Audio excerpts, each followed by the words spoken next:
दादा, आजचं कार्यक्रमाचं नियोजन कसं आहे?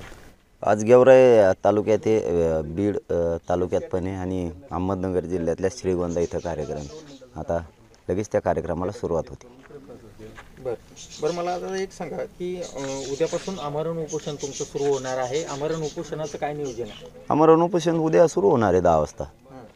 बैठक पण होणार आहे आणि लगेच आमरण उपोषण सगळे सोयऱ्या कायद्याची अंमलबजावणी व्हावी आणि हैदराबाद संस्थांचं गॅजेटच्या संदर्भात, बॉम्बे गॅजेटच्या संदर्भात, सातारा संस्थांच्या गॅजेटच्या संदर्भात, महाराष्ट्रातल्या सगळ्या अंतर्वालीसह केसेसच्या बाबत असे 1-2 जे मुद्दे आहेत 4-5 त्याविषयी उद्यापासून सुरू होणार आहे आमरण. यावेळच्या आमरण उपोषणाचं स्वरूप कसं असणार आहे? कारण जे तुम्ही आमरण उपोषण दुसऱ्या वेळेला केलं होतं ते कडक केलं होतं. त्यामध्ये तुम्ही ट्रीटमेंट घेतली नव्हती, औषधोपचार घेतले नव्हते आणि पाणी देखील घेतलं नव्हतं. यावेळेचं कसं असेल?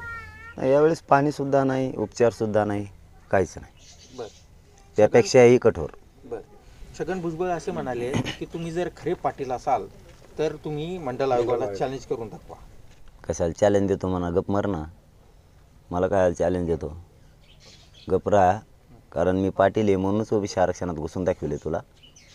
नको तराला लावू आणि गोरगरीब ओबीसीचं वाटलं नको करून. मला नाही करायचं गोरगरीब ओबीसीचं वाटलं चॅलेंज करून. तुला माहिती आहे मंडल कमिशन चॅलेंज होतो आहे. तो असं करून चॅलेंज करायला लावशील ना, गोरगरिबाचं वाटलं करशील ओबीसी बांधवांनी. त्याला एकदा समजून सांगा, नसता मग नावीला जर मला चॅलेंज करावं लागेल. बरं. दुसरा प्रश्न असा आहे की 15 तारखेला राज्य सरकार विधानसभेचं विशेष अधिवेशन जे आहे ते मराठा आरक्षणाच्या मागणीसाठी घेण्याची शक्यता आहे.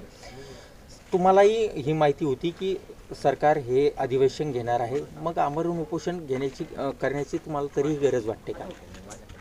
सगळ्या स्वराज्याच्या कायद्याची अंमलबजावणीच्या बाबतची स्पष्ट भूमिका नाही त्यांची.